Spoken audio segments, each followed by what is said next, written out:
La salud es el cimiento sobre el cual construimos nuestros sueños. Cuidarla es el primer paso para vivir con plenitud y disfrutar de cada instante. Vivir una vida plena. Vivir una vida plena.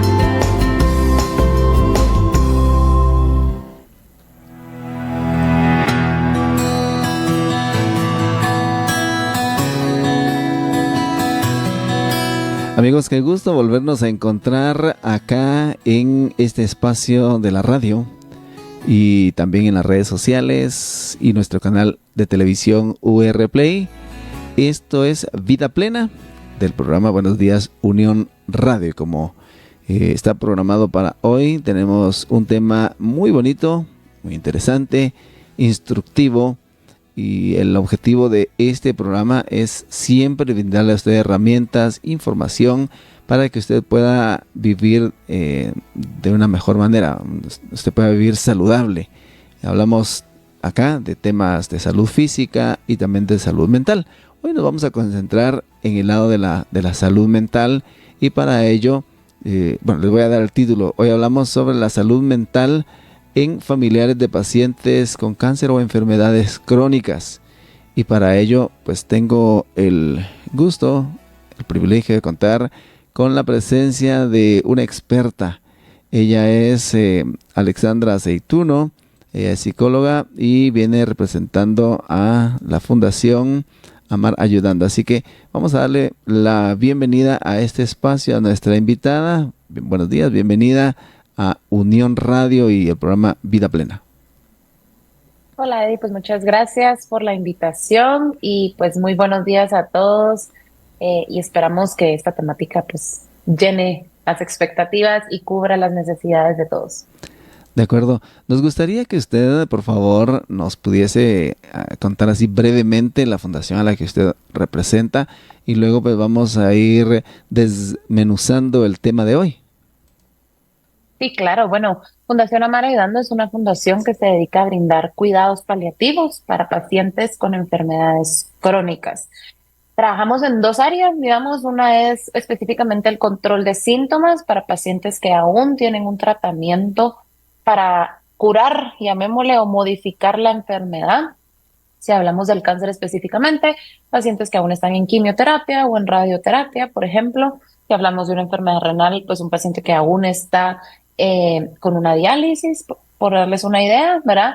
¿Qué es lo que hacemos nosotros? Caminamos paralelo al equipo tratante para aliviar la sintomatología y de esta manera mejorar la calidad de vida del paciente. Y la otra línea de trabajo en la que estamos es el cuidado paliativo específicamente para pacientes que ya no tienen un tratamiento como tal, ¿verdad? Que solo nos vamos a dedicar a controlar los síntomas con el fin de darle calidad de vida el tiempo que esto sea, ¿verdad? Siempre caminando paralelamente con el proceso y el avance natural de la enfermedad. Y lo hacemos de manera domiciliar, ¿verdad? Dependiendo de dónde se ubique nuestro paciente y del estado en el que se encuentre o consulta externa. Entonces, estas son, digamos, las líneas de trabajo que tiene Fundación Amar Ayudando y no lo hacemos solo en el ámbito físico, sino realmente trabajamos en el ámbito espiritual y emocional también, tanto del paciente como de su familia, con la idea de poderle brindar las herramientas necesarias para sobrellevar este proceso tan complejo como lo es una enfermedad crónica. De acuerdo, pues interesante entonces ese trabajo que hacen y qué bueno que han destinado este espacio del tiempo para compartirlo con nosotros aquí a través de la radio y las redes sociales. El tema de hoy realmente yo considero que es valioso y pues qué bueno que podemos hablar acerca de esto y llevarle la información a nuestra audiencia, a las familias, a las personas cercanas, a pacientes de alguna enfermedad. Hablemos de cáncer, hablemos de enfermedades crónicas, estas que vienen a desgastar pues a veces las relaciones, afectan la parte económica y mucho más, pero entonces, ¿qué hacer, no? ¿Cómo poder nosotros apoyar al que está ayudando a este familiar, a este paciente con cáncer? Y me gustaría que usted nos diga cuáles serían las principales o los principales desafíos emocionales que enfrentan los familiares de pacientes, de personas con cáncer. Bueno, realmente creo que emocionalmente hablando, uno de los desafíos más grandes es poder lidiar con las distintas emociones que está viviendo el familiar, ¿no? No podemos encasillar en que solo hay una emoción, hay varias emociones, tenemos tristeza, tenemos enojo, tenemos, ¿verdad? Ansiedad, distintas emociones que van surgiendo como tal. Y creo que lo más complejo es que no sabemos cómo lidiar con ellas, cómo procesarlas, ¿no? Y estamos muy acostumbrados culturalmente a que cuando tenemos una emoción la reprimimos, ¿no? O sea, no hablemos de ella, sigamos adelante, pasemos la página, pero realmente en el proceso de una enfermedad como el cáncer, específicamente, pues es un proceso bastante largo, ¿no? En la mayoría de los casos. Sabemos que hay casos de repente donde se hace el diagnóstico y el paciente pues a los 2 meses ya falleció, ¿no? Entonces, eso es distinto. Sin embargo, en el momento en el que la familia del paciente escuchan cáncer, lo primero que pensamos es muerte, ¿no? Decimos, bueno, ya, esto no tiene solución. Sabemos que hoy en día hay muchísimos tratamientos, sin embargo, ¿cómo expresamos lo que estamos sintiendo? ¿Cómo pasamos por ese proceso? Y cómo expreso lo que siento sin necesariamente abrumar a mi paciente, ¿no? Porque esa es una de las preocupaciones. Yo no quiero que este paciente, este ser querido, no solo está viviendo la enfermedad como tal, sino que tenga que lidiar encima conmigo, ¿verdad? Y con lo que yo estoy sintiendo, y con mi tristeza, y con mi angustia, y con mi enojo. Entonces, ¿cómo podemos encontrar ese balance entre lo que yo estoy sintiendo, lo que tú estás sintiendo y trabajarlo en conjunto? Porque estamos viviendo la misma enfermedad desde esquinas distintas, ¿no? Entonces, creo que al final el procesar la enfermedad, el vivirla, es lo más complejo. Hay que atravesar la emoción, no hay que darle la vuelta. Muy bien, y este proceso puede ser, bueno, es variable, ¿no? Dependiendo la persona, la enfermedad, y puede ser desde, como usted mencionó, un corto tiempo, y hasta puede extenderse incluso a muchos años. Pero durante este tiempo, ¿cómo puede una familia identificar los signos de estrés o agotamiento emocional durante este proceso que está acompañando al paciente? Bueno, creo que una de las partes importantes es medir nuestra paciencia, ¿no? Nos damos cuenta que tenemos menos paciencia, que nos dicen algo y nos exaltamos fácilmente, ¿verdad? Y que se vuelve mira, haz esto, no, pero ¿por qué? ¿Pero por qué me estás hablando así? O estamos cansados, ¿no? Estamos agotados de tener que lidiar porque, como bien decía Eddie, ¿no? O sea, es meses y muchas veces hasta años, ¿no? Y entonces estamos acostumbrados que en las enfermedades pues haya un cuidador, ¿no? Pero lo ideal sería que sean varios, porque esta enfermedad Mm. lleva tiempo, lleva muchas cosas que hay que controlar. Entonces, la primera es la paciencia, darnos cuenta de eso. La segunda es que no nos estamos alimentando correctamente, ¿sí? Y otra cosa importante es preguntarnos, ¿hace cuánto no tengo un tiempo solo para mí? ¿No? ¿Hace cuánto no tengo la oportunidad realmente de estar conmigo, de hacer cosas que me gustan, de irme a tomar un café, de irme a cortar el pelo o cualquier cosa, ¿verdad? Hasta de ir al súper. Uno a veces decía, bueno, qué aburrido ir al súper, pero pues estas familias que están cuidando a un paciente dicen, bueno, Ujú. aunque sea al súper voy, no te preocupes, ahí a dar una vuelta y esa parte es importante. Entonces, creo que empezar a ver esas señales, pues evidentemente físicamente vamos a ver, ¿verdad? Este agotamiento como tal, cuántas horas estamos durmiendo. Esto es como cuando hay un bebé recién nacido en casa, ¿no? El bebé se duerme y la mamá dice, no, voy a ponerme a lavar la ropa y las pachas. Y entonces, cuando el bebé se despierta, el bebé ya está descansado, tiene otras 4 o 5 horas de batería y la mamá está agotada. ¿Por qué? Porque no durmió la noche anterior, porque no descansó. Y esto es lo mismo con la enfermedad crónica, ¿no? Entonces, el paciente se duerme y el cuidador dice, no, voy a recoger esto, voy a poner, no. Si el paciente se duerme y yo lo puedo hacer en ese momento, o por lo menos descansar un rato, aprovechar ese descanso, ¿no? Si no logro dormirme, porque hay gente que dice, mire, es que yo no logro hacer una siesta, está bien. Sin embargo, recuéstate un rato, lee un libro, ponte a ver una película, una serie, pero trata de no hacer actividades que te van a desgastar más, ¿no? Porque al final del día, pues volvemos a lo mismo. Entonces, y entonces uno dice, qué desconsiderado, ¿no? No está pensando en mí, yo estoy cansado. pero yo también puedo elegir decir, estoy cansado, quiero descansar y hacer esto también es importante. ¿Qué estrategias usted podría aconsejarle en este caso, a los familiares para gestionar el miedo y la ansiedad que están relacionadas con la enfermedad de su ser querido? Sí, claro, vamos a definir o vamos a tratar de separar lo que es el miedo de la ansiedad, ¿no? Yo siempre pregunto esto en la clínica y una de las respuestas y es ¿qué es el miedo y qué es la ansiedad? ¿No? Y entonces la gente va a decir, bueno, pues que es casi lo mismo, ¿no? Pero realmente es distinto. Para mí yo veo como el miedo es aquello a lo que yo puedo ver, ¿verdad? Algo que es tangible, me da miedo. Si estamos hablando de un paciente con una enfermedad como el cáncer, una enfermedad crónica, me da miedo que la llaga que tiene se haga más grande. ¿Por qué? Porque yo veo la llaga, ¿verdad? Y veo que está haciendo más grande y entonces está relacionado a algo que sí estoy viendo que está sucediendo como tal, ¿no? La ansiedad es algo que no podemos ver. La ansiedad es este miedo a cosas que no podemos ver y que no sabemos si son reales. Muchas veces están relacionadas a un supuesto, ¿no? Entonces, esa parte es importante que yo pueda diferenciar.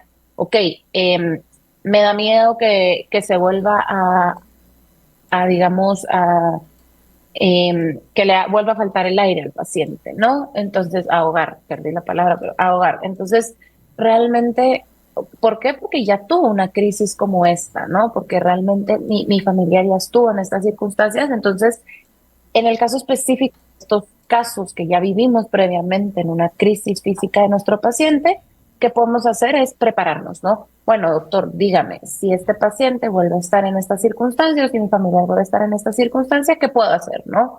Entonces nos van a decir A, B, C, ¿verdad? Y tener todo. Bueno, la última vez no tenía yo un concentrador de oxígeno, ahora sí tengo un concentrador de oxígeno en casa y voy a estar preparado para cuando suceda esto. Me dijeron que puedo utilizar este medicamento, ¿verdad? Entonces ya lo tengo todo preparado. Entonces, ¿qué hago en ese momento? Le digo a mi mente, no sé cuándo puede pasar, sin embargo, aquí tenemos nuestro kit de emergencia, ¿no? Como cuando tenemos nuestro kit de primeros auxilios. Pues tenemos estos kits de primeros auxilios para situaciones de crisis que ya hemos vivido y que nos van a ayudar a estar más tranquilos. Y en cuanto a la ansiedad con respecto a cuándo va a pasar o qué va a pasar o qué está sucediendo, será que va a funcionar, no va a funcionar, hablarlo, ¿sí? Muchas veces no sé si este medicamento va a hacer el efecto que yo espero, ok, hablar con el médico y decir qué podemos esperar. Muchas veces la familia, una de las cosas que sucede es que nos dice como, mire, pero es que yo ya leí el medicamento y no se alivia. No es tan inmediato, esa parte es importante. Nosotros en la fundación siempre lo aclaramos a los pacientes y a las familias. Le decimos, démosle 48 horas, ¿verdad?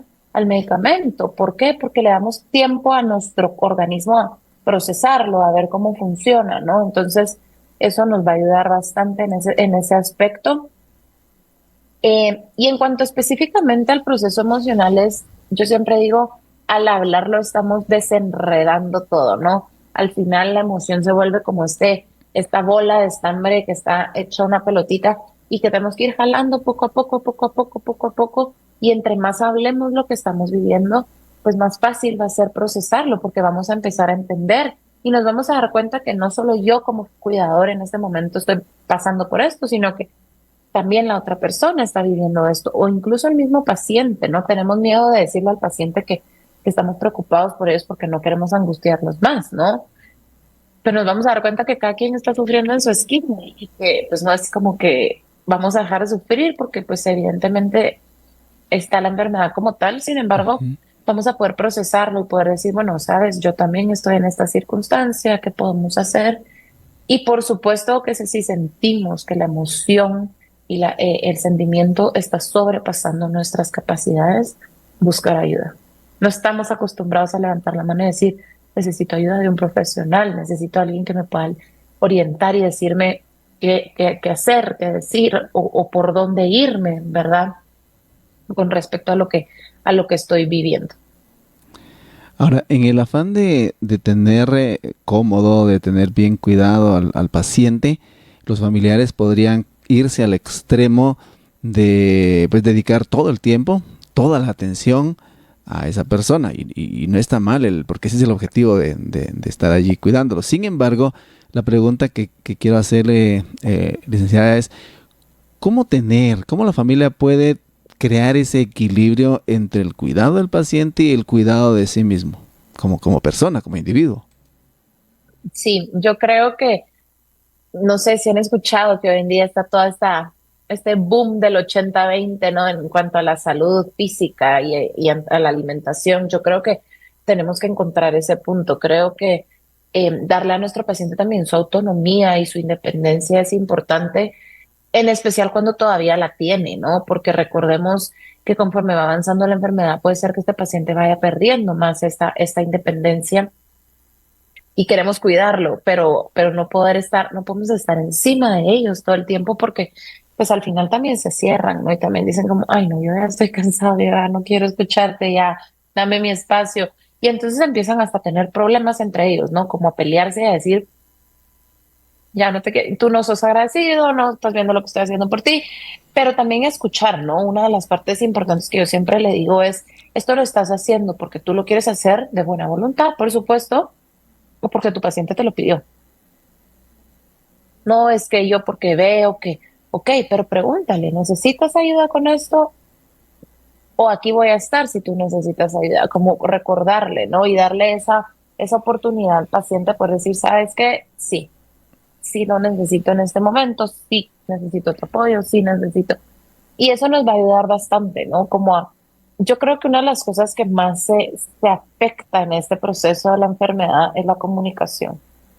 ¿Verdad? Empezamos a vivir sobre estos supuestos, asumimos lo que la otra persona necesita basados en lo que nosotros necesitamos o quisiéramos en ese momento o lo que nosotros creemos que va a hacer bien a nuestro paciente y realmente creo que el abrir el canal de comunicación con el paciente hace que podamos trabajarlo de una mejor manera, ¿no? Pasa hasta con la alimentación, por ejemplo, ¿no? Que nos dicen como, es que el doctor dijo que tenés que comer esto. Y entonces, pues sí, es lo mejor para ti porque el doctor lo dijo. Sin embargo, el paciente dice, yo no quiero, a mí no me hace bien, no me siento cómodo, no me gusta. Ok, busquemos otra solución, ¿no? Mire, doctor, no le está funcionando porque no le gusta, pero nosotros queremos lo mejor para el paciente y entonces le decimos, no, te lo tenés que comer porque sí, ¿verdad? Porque el doctor dijo. Pero puede ser que solo lo estemos agobiando más, ¿no? Con algo tan práctico como la alimentación, pues igual con la parte emocional, ¿no? Decir, ¿cómo puedo estar para ti? ¿Cómo puedo, verdad? O sea, ¿qué necesitas tú? No qué necesito yo. Y esto pasa no solo con los cuidadores, nos pasa también en el equipo de salud. ¿Esta es una necesidad mía o es una necesidad de mi paciente? Muy bien. ¿Por qué considera usted que es importante que no sea una sola persona la que esté al cuidado de un paciente? Sí, claro, porque al final esto es un trabajo de tiempo completo, ¿verdad? Es un trabajo que me levanto y ya tengo que estar al pendiente del paciente y a veces hasta dormido me tengo que levantar y tengo que decir, bueno, está teniendo una crisis, ¿no? Entonces, somos humanos.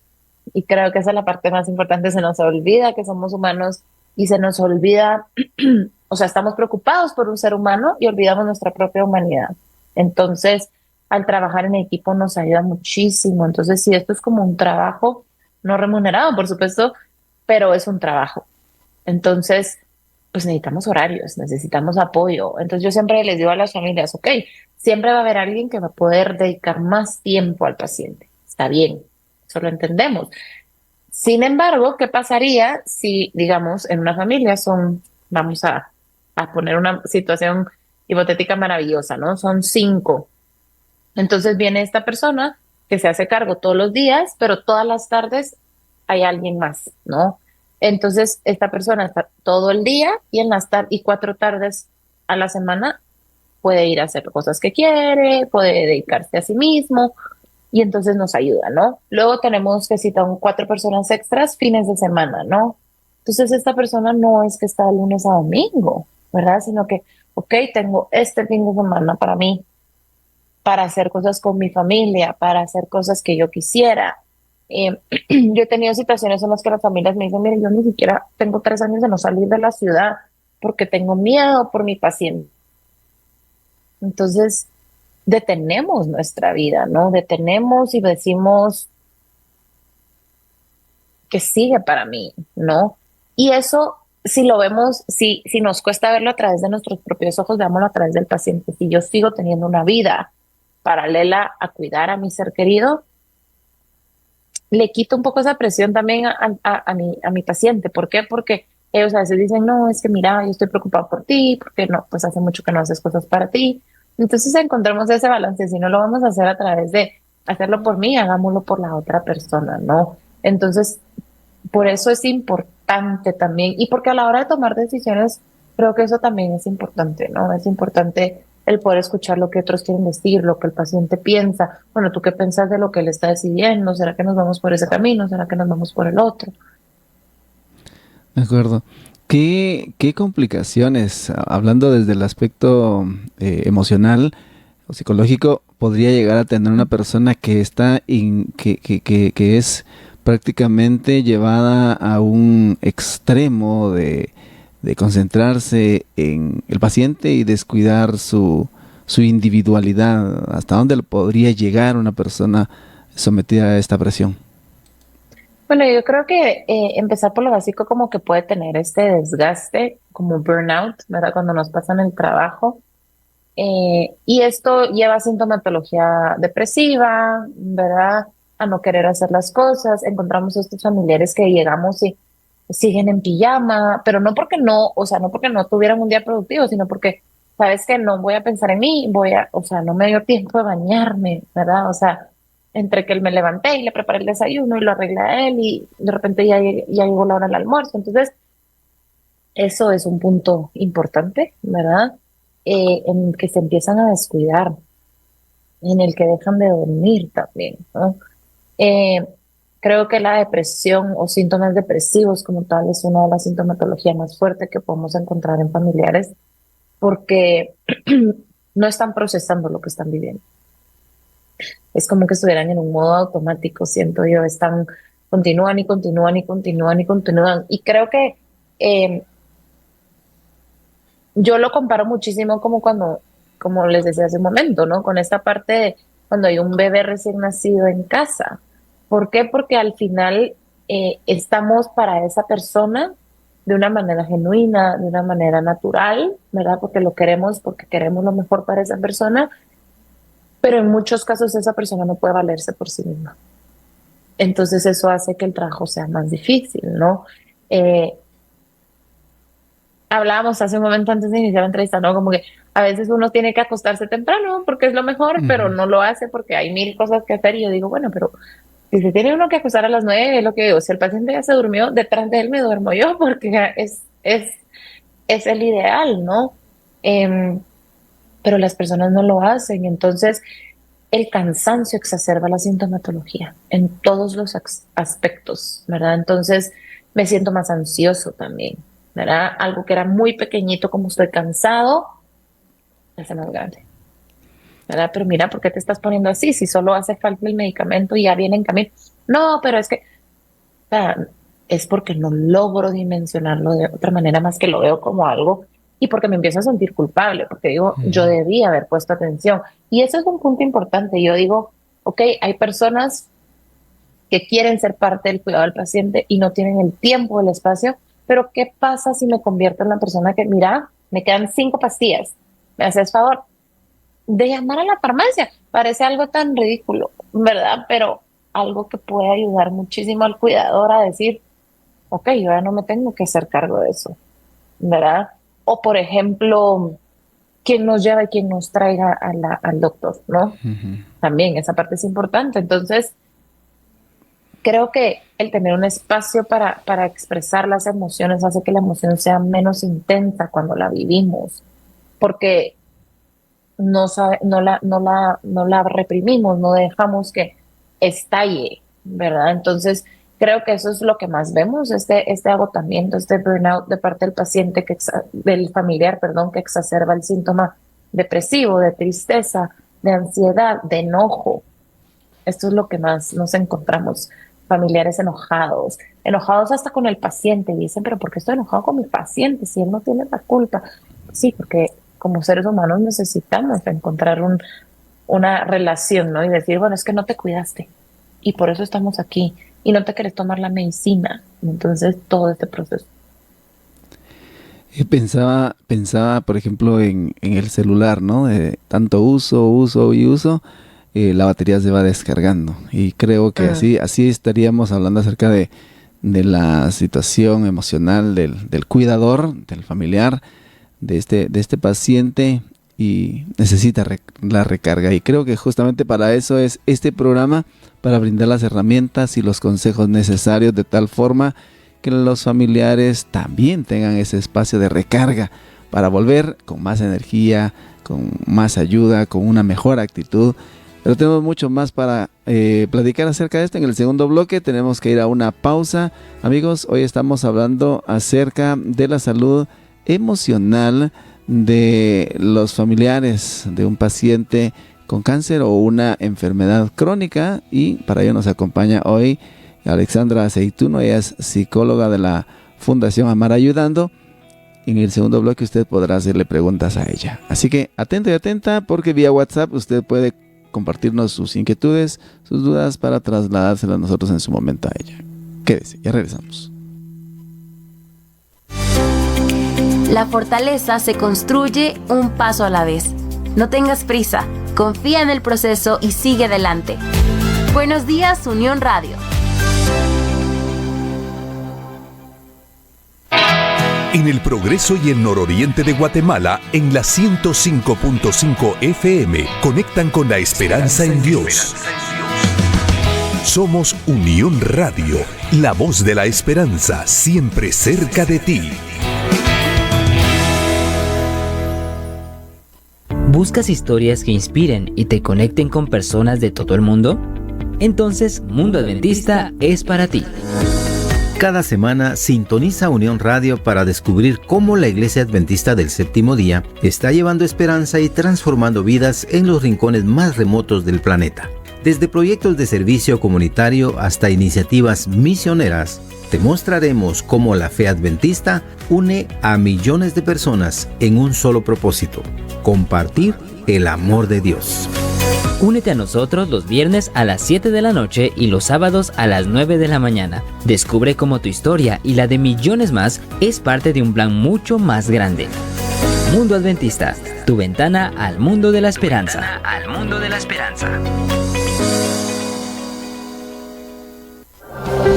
En Guatemala, Unión Radio es la voz de la esperanza. En el área central, Guatemala y Zacatepeques, así como Petén en el norte, escúchanos en 105.7. En el sur, sintonízanos en 104.3. En el suroccidente, escucha la frecuencia 101.5. En el oriente, 95.1 para Zacapa y Chiquimula. 105.5 en El Progreso. Y para las Verapaces en 94.7. Todas nuestras frecuencias en frecuencia modulada, enlazadas vía satélite. Unión Radio, emisora del Sistema de Comunicación Adventista de Guatemala y afiliada a Hope Radio Interamérica y Radio Mundial Adventista. Unión Radio, la voz de la esperanza. La salud es el cimiento sobre el cual construimos nuestros sueños. Cuidarla es el primer paso para vivir con plenitud y disfrutar de cada instante. Vivir una vida plena.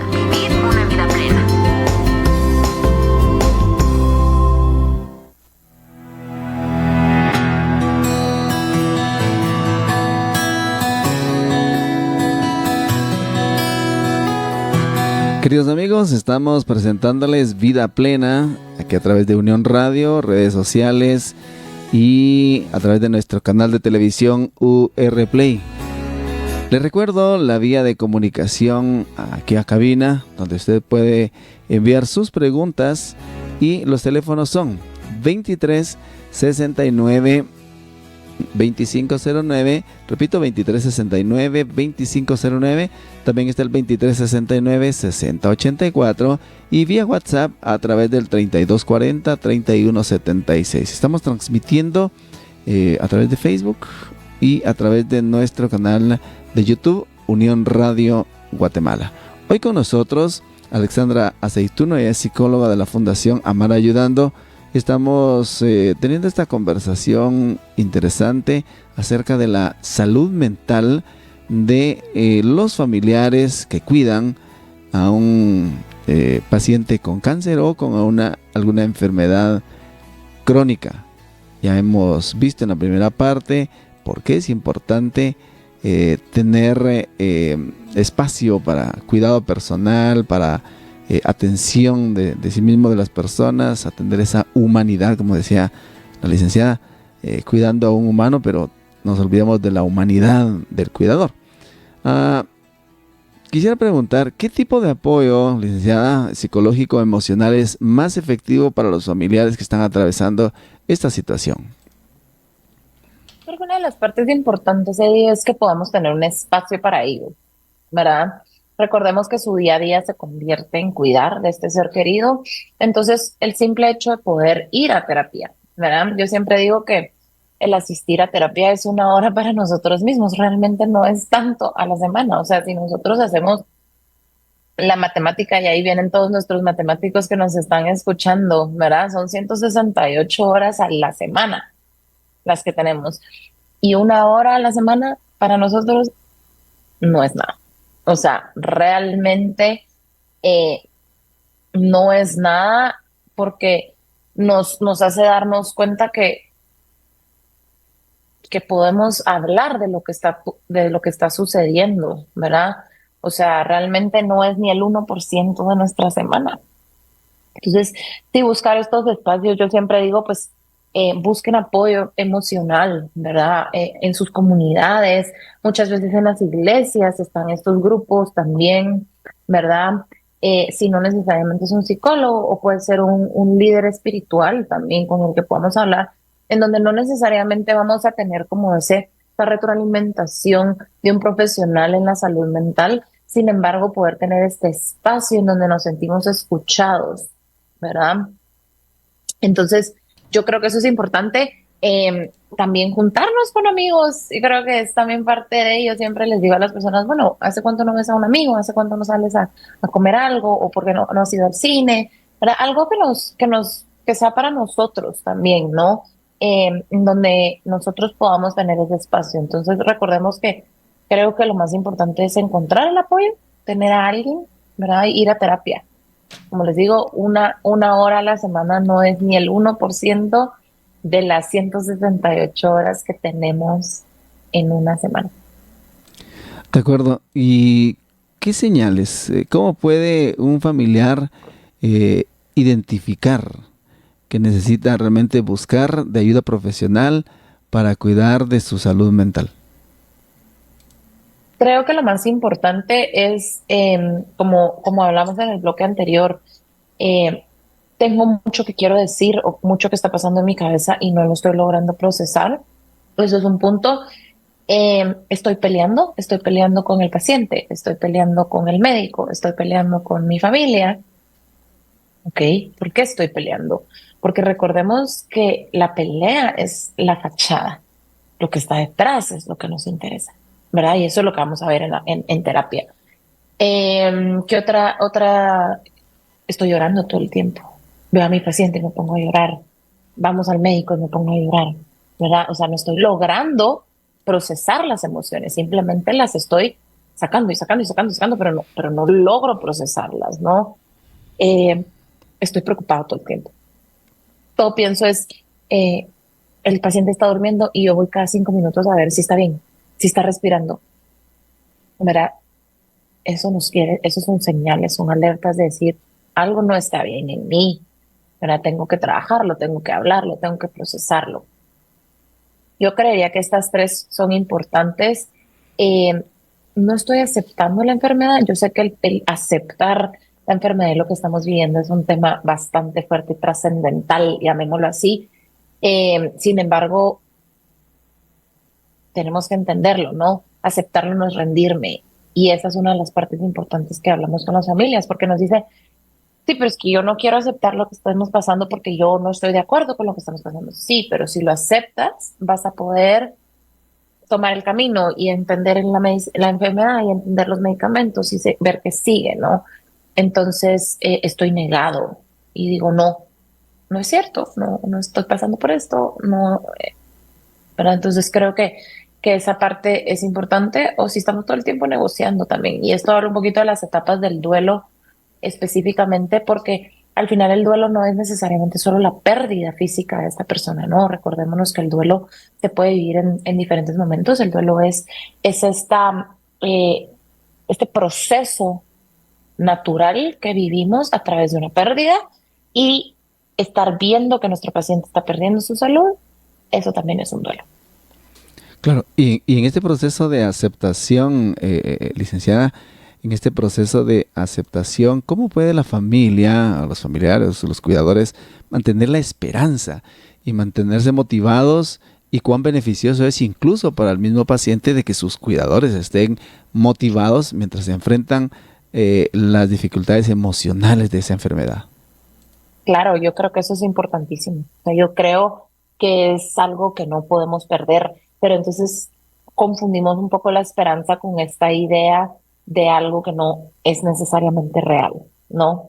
Eh, Muchas veces hablamos como de, yo quiero este milagro donde mi ser querido se sane, ¿no? Donde mi ser querido ya no tenga enfermedad.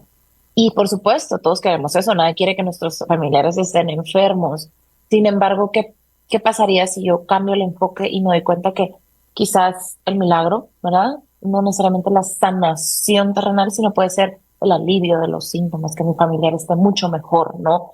Entonces ahí es donde nos damos cuenta que, ok, puedo tener esperanza por algo, pero puedo dirigir mi esperanza a un aspecto mucho más realista, ¿verdad? Algo que sí puedo manejar y que esté apegado a la realidad de la enfermedad de mi ser querido, ¿no? Entonces, creo que esa parte es importante. Yo siempre les digo, no podemos dejar a un lado la esperanza y la fe, ¿verdad? De que él va a estar mejor, ¿no? Em, Porque al final del día, si no, pues vamos a pasar todo el tiempo diciendo, no, pues es que igual esto ni va a funcionar, ¿verdad? O sea, pues vamos a estar muy abrumados con esa sensación. Y por eso viene esta parte espiritual tan importante también, ¿no? Al final no solo somos seres físicos y emocionales, somos seres sociales y espirituales también. O sea, tenemos estas 4 áreas dentro de nuestra vida. Entonces, creo que una de las partes importantes no la trabajamos nosotros como psicólogos al 100%, sí nos formamos. O sea, por ejemplo, yo en cuidados paliativos, y eso sí es algo que hacemos en nuestro equipo de Fundación Amar Ayudando, es que también nos formamos en la parte espiritual, no religiosa, espiritual, ¿no? En esta parte que nos conecta con algo más allá del paciente, ¿no? Entonces, esta parte es importante, porque yo no le puedo decir al paciente, si yo llego y me siento a hablar con él de sus emociones y me empieza a hablar de esta espiritualidad, decirle, mire, yo de eso no me hable, porque no es lo mío, ¿verdad? O el médico decirle, mire, no, yo vengo a usted a hablarle si le duele o no le duele, si está mejor, si no está mejor. No, al final es un conjunto, ¿no? Entonces, creo que el trabajar nuestra espiritualidad también, ¿no? Esta conexión que tenemos con Dios, ¿verdad? Y decir, bueno, ¿cómo me siento? Pacientes que llegan a clínica y dicen, mire, yo estoy peleando con Dios, yo estoy enojado con Dios y me siento mal por decirlo. Y vengo aquí a decírselo porque yo sé que esto es entre usted y yo, ¿verdad? Sin embargo, es esperado, ¿verdad? ¿Por qué? Porque muchas veces una de las cosas que los pacientes dicen muchísimo de ella es, si yo soy una buena persona, yo he sido una buena persona, no soy perfecto, por supuesto, porque nadie es perfecto, pero he sido una buena persona. O sea, ayudo cuando puedo, tengo mi trabajo, no robo, no mato, ¿verdad? ¿Por qué? O sea, ¿por qué si hay tanta gente que ha hecho mal allá afuera, por qué me tocó a mí? Y ahí viene esta pregunta espiritual, esta pregunta que va más allá del plano terrenal en ¿por qué a mí? Y entonces nosotros en el proceso del cuidado paliativo lo modificamos y decimos, ¿sabes qué? No, o sea, ¿por qué no cambiamos ese por qué a un para qué? ¿No? Y entonces tiene una connotación distinta y empezamos a darnos cuenta de otras cuestiones. Tengo comunicación y quiero recordarle a nuestros amigos que pueden participar enviando sus consultas, sus preguntas a través de los comentarios de nuestras transmisiones en redes sociales o a través del WhatsApp 3240-3176. Dice este mensaje: buenos días, los felicito, muy buen tema. Quisiera saber cómo sobrellevan los familiares de una persona con epilepsia. Yo soy una persona con epilepsia. Atentamente, Jamie. Me gustaría que la licenciada pueda responder. Su respuesta al aire, Jamie. Claro, hola Jamie, gracias por escribirnos y por compartir tu situación. Una de las partes complejas acerca de la epilepsia es el que no sabemos en qué momento vamos a tener una crisis epiléptica. Entonces eso puede generar angustia a la familia. Y volvemos un poquito al tema que hablábamos antes de, yo les decía, por ejemplo, la crisis respiratoria que puede llegar a tener un paciente, ¿no? No podemos saber en qué momento va a pasar, sin embargo, sí podemos tener en casa todas las herramientas para estar preparados cuando llegue el momento, ¿no? Creo que esa es una de las partes importantes, que la familia a su alrededor pueda saber y decir, ok, cuando está en ¿verdad? Una crisis epiléptica, entonces necesito esto, y estas son las ABC, ¿verdad? Si no lo tengo claro, imprimámoslo, tengámoslo a la mano, ¿verdad? Y que todos sepamos. Yo siempre digo, tengamos una reunión familiar y digamos, ok, todos tenemos que estar conscientes de que si a Jamie le pasa esto, y esto es lo que tenemos que hacer. ¿Por qué? Porque no sabemos quién va a estar a nuestro lado cuando eso suceda. Esa parte creo que es importante, entender la enfermedad. Yo siempre les digo, los médicos a veces me dicen, mire, pero es que ya saben qué se trata, ya saben. Y les digo, no, la familia, si no sabe de qué se trata profundamente, lo va a buscar en Internet. Y el Internet, aunque es nuestro amigo, también nos trae información que no es tan real. Entonces, que vayan a las consultas, que hagan sus preguntas, que entiendan qué es lo que está pasando, también ayuda muchísimo, ¿verdad? Para eso, digamos, yo tengo la formación en cuidados paliativos, pero también tengo la formación en salud específicamente, y yo siempre digo que mi trabajo como psicóloga de la salud es esto, ¿no? Es ser esta puente entre el médico y el paciente y la familia sobre lo que está pasando en la enfermedad, porque el médico puede decir cosas que para él, por supuesto, están muy claras, tiene 15 años estudiando estos procesos, ¿no? Pero cuando llega a manos o a la cabeza el paciente y la familia se dan cuenta que, no, pues yo no le entendí nada. ¿Tú entendiste? No, pero a mí me dio pena preguntarle al doctor. Entonces, no te preocupes, vamos a casa y le pregunto, o sea, lo buscamos en Internet. No, ¿verdad? Entonces, también este tipo de apoyo es importante, ¿no? Como para que este profesional de salud mental que trabaja específicamente en estos procesos de enfermedades, pueda darle la información a los pacientes y a la familia, decirle, mire, ok, la enfermedad se llama así, estos son sus síntomas, esto es lo que estamos haciendo, tiene o no tiene cura, qué hace el medicamento, cómo funciona, todo esto. Ponerle un panorama más amplio, más claro a la familia, a los cuidadores. Hablemos un poco profundicemos acerca de la comunicación. ¿Qué papel juega la comunicación abierta dentro de la familia para mantener este ambiente saludable tanto para el paciente como para sus seres queridos? Claro, se los comentaba en el blog anterior, la comunicación en mi experiencia es lo primordial, ¿verdad? Es lo que nos alivia la sintomatología. Una comunicación abierta, donde hay confianza, donde te puedo decir lo que estoy viviendo, lo que estoy sintiendo, hace el proceso más fácil, ¿verdad?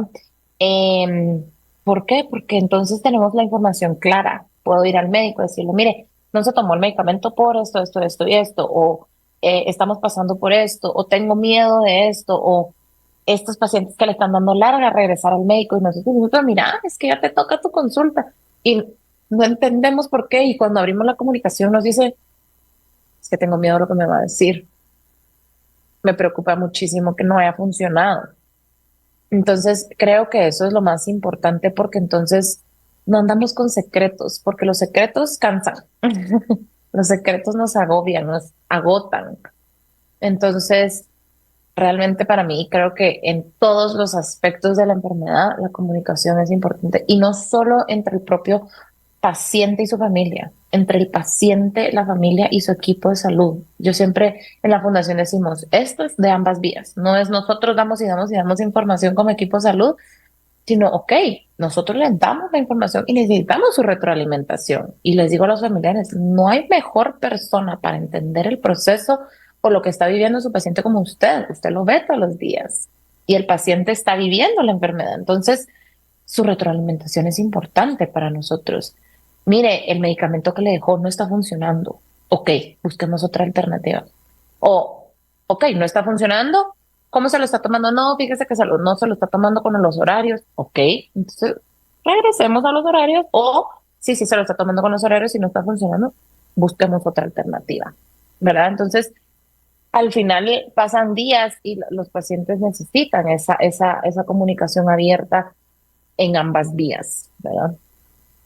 ¿Cómo abordar, una pregunta por acá, cómo abordar el tema con la familia cuando una sola persona ha sido la cuidadora y está prácticamente agotada? ¿Cómo abordar esta situación y hacer conciencia en el resto de la familia para que se involucren también en el cuidado del paciente? Bueno, yo creo que hacerlo claro y decir, levantar la mano y decir, yo necesito ayuda, ¿verdad? Yo no estoy bien. Y también preguntar por qué no quiero pedir ayuda.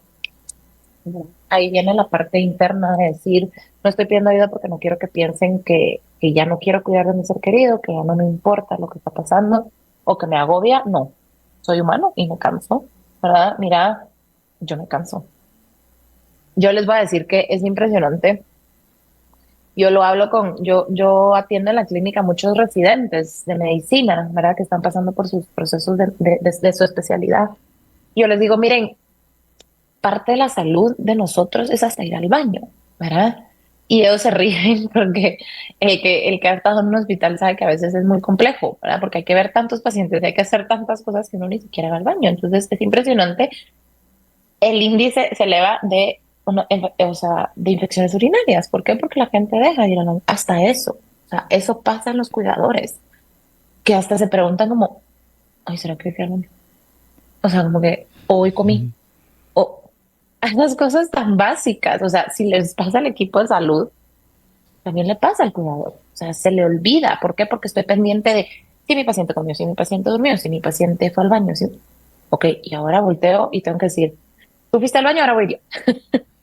Tú estás comiendo, ahora después como yo. O si se puede al mismo tiempo, porque él todavía come solo, también hacerlo, ¿no? ¿Verdad? O sea, el desgaste es normal. Y también poder levantar la mano y decir, yo necesito ayuda, no nos hacen malas personas. Y creo que esa es la parte, o sea, realmente quitarle el estigma de decir, tengo que estar 24/7 contigo. No, yo también necesito un tiempito para mí, ¿verdad? ¿Cuánto tiempo nos quita comer?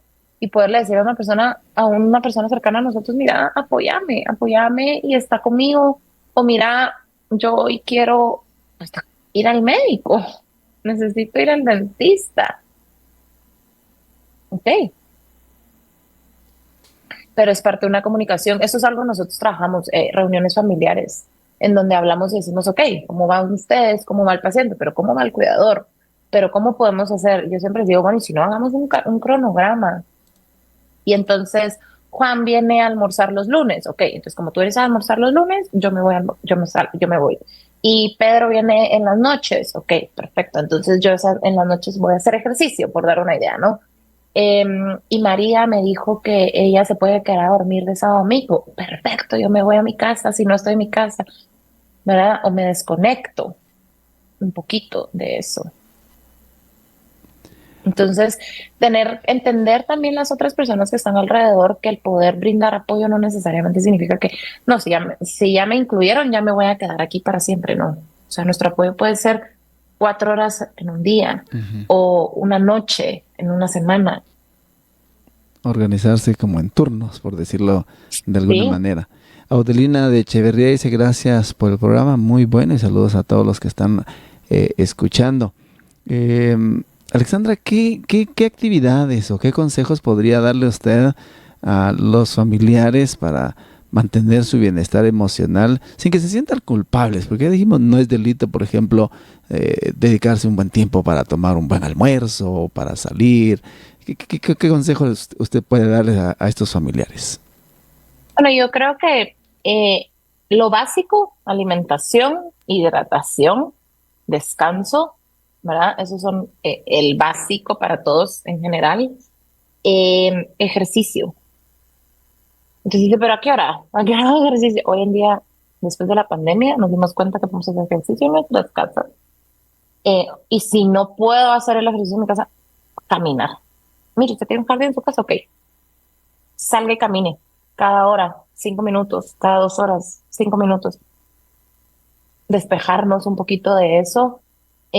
Incluso hasta las actividades terapéuticas, digamos, un poco como de terapia ocupacional, que son funcionales para el paciente, que también pueden ser funcionales para el familiar. Entonces, hoy en día, no voy a decir nombres, pero todos sabemos que hay una tienda donde uno puede ir y encuentra de todo, crayones, marcadores, y hay en todos lados, ¿verdad? Libros para pintar, hasta eso. El pintar mandalas, el hacer rompecabezas, ¿verdad? Entonces, que no tenemos que invertir muchísimo en ello, pero podemos tenerlo y decirle, ¿sabes qué? Sentémonos y hagamos un rompecabezas. Tú tienes el tuyo, yo tengo el mío. Y entonces hacer estas actividades que nos distraen un poco y que nos hacen salir de la enfermedad, tanto el paciente como el familiar, ¿no? Como les digo, el ejercicio sí es importante también, ¿verdad? Leer algo tan básico como, bueno, voy a comprar un libro y voy a empezar a leer y voy a ver eso. La escritura es muy terapéutica, ¿verdad? Tener como cuando uno era joven y adolescente y tenía su diario, ¿verdad? Eso está, hoy en día es una técnica muy importante en esa tienda también, pues podemos tener acceso a journals, como le llaman, donde podemos escribir lo que estamos sintiendo y lo que estamos pasando, ¿verdad? Entonces creo que esas son algunas de las técnicas y cosas que podemos utilizar en el día a día. Perfecto. Dice una de nuestras oyentes, leo su mensaje que nos llega vía WhatsApp. Buenos días, bendiciones para ustedes. Mi mamá tiene 94 años y somos 5 hermanos. La cuidamos 24 horas diarias, incluyendo dormir. Es agotador, es cansadísimo.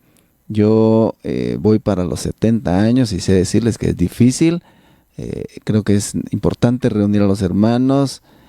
Y el que no tenga tiempo podría aportar de manera económica para, por ejemplo, poder brindar un cuidador para el día que le corresponde, ya que considero que todos tenemos la obligación de cuidarnos. Dice esta oyente, no tengo su nombre, pero muchas gracias por ese aporte. ¿Qué opina usted acerca de eso, licenciada? Sí, yo creo que es parte de, y es interesante cómo una mamá puede cuidar de 5 hijos, pero 5 hijos es más complejo cuidar de una mamá. Creo que tiene razón, ¿verdad? Todos deberíamos de tener un día a la semana en donde nos hagamos cargo, y si no podemos, pues entonces aportar de una manera u otra. Decir, ¿saben qué? Miren, yo no puedo entre semana, pero sí puedo fines de semana. Entonces yo repongo mis días en fin de semana. Creo que cuando hablamos y utilizamos la palabra obligación tiene un peso muy grande, y entonces eso hace que uno diga, no, es que yo no estoy obligado a nada, porque no estamos obligados a nada. Creo que más es nuestra responsabilidad moral, ¿no? Y es devolver un poquito. Es difícil y entiendo el punto, ¿verdad? Es difícil porque hay muchas problemáticas luego al cuidar, entre los hermanos al cuidar a mamá o a papá en casa, porque uno dice, pero es que yo estoy dando más y tú no lo estás dando. Platicarlo, ¿verdad? Y poder decir, ¿saben qué? ¿Qué podemos hacer? O sea, ¿cómo podemos encontrar una solución a esto? ¿Qué opciones hay? ¿Verdad? Miren, ¿saben qué? Yo puedo aportar esto mensualmente, y entonces eso nos ayuda a decir, podemos tener una enfermera 2 veces a la semana, por ejemplo, o yo puedo pedir unos días de vacaciones y cuidarlo una semana y aprovechar mis vacaciones para eso. Es ir hablando, y una de las partes importantes cuando trabajamos con las familias completas es que muchos miembros tienen expectativas que no podemos, o sea, yo no puedo esperar que la otra persona haga lo mismo que yo voy a hacer, porque aunque nos cuidó y crecimos en la misma casa, pues no todos somos iguales. Entonces también esa parte de poder decir, bueno, yo esperaba esto de ti, pero tú vas a poder dar lo que tú vas a dar. Y que una parte importante, y yo siempre se los digo a las familias cuando estamos ahí, Eso es algo que nadie nos lo va a poder quitar. Claro. Entonces creo que esa parte vale la pena. Muy bien. El tiempo del programa ha llegado a su final. Creo que estamos agradecidos por todo lo que hemos escuchado en este programa. Alexandra, ¿podría usted darnos información del contacto de Fundación Amar Ayudando, por favor? Sí, claro, con muchísimo gusto, Eddie. Bueno, nos pueden encontrar, nos pueden escribir a través de nuestras redes sociales, en Facebook y en Instagram. Y si no, pues también nos pueden contactar por WhatsApp al 50 17 31 80. Ahí nos pueden escribir o llamar para contarnos un poquito de qué es lo que están viviendo. Si son pacientes para nosotros, pues buscar, ver si encontrar el espacio para ustedes. Y si no, pues también poder referir a donde tengan que ir. Claro. Muchas gracias, Alexandra. Gracias a Fundación Amar Ayudando también por estar siempre dispuestos a compartir información en programas valiosos como este. Y recuerden, amigos, recuerden que el cuidado de los demás es importante. Sin embargo, no debemos olvidar cuidar nuestra propia salud mental, que es lo que hemos aprendido en esta oportunidad. Y como dice Filipenses 4, 6 y 7, llevemos nuestras preocupaciones a Dios en oración, confiando en que su paz guardará nuestro corazón y también nuestra mente. Cuidarnos a nosotros mismos nos permitirá servir mejor a quienes amamos. Y ese es el objetivo. Que tengan un buen día y siempre estamos acá esperándoles para temática interesante de beneficio para su salud. Hasta la próxima.